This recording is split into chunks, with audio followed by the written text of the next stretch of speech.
Welcome to the Solana token holders freezing tool. In this video, we'll guide you through the simple steps to freeze your Solana token holders. Let's get started.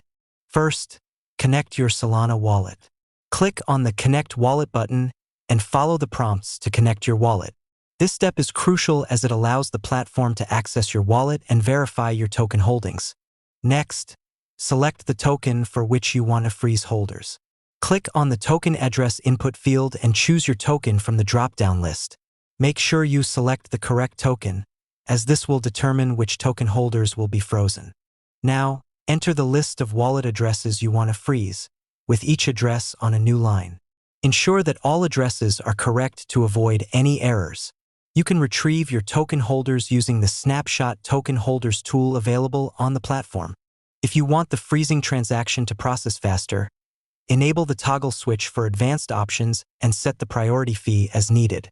Then, choose the nearest block processing engine for your location.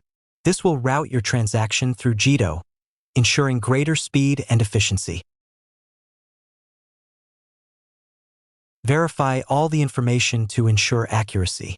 Check the token name, freeze authority status, and the list of wallet addresses. Make sure there are no duplicate or invalid addresses in the holders list.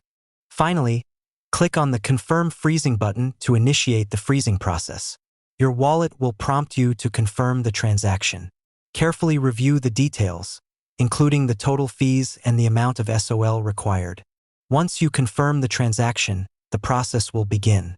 You'll see a processing message on the screen. This might take a few moments. The platform is now freezing the token holders on the Solana blockchain. Congratulations! The token holders have been successfully frozen. You can now view the transaction details on Solana. Thank you for using the Solana token holders freezing tool. For more detailed instructions, check out our blog post and documentation.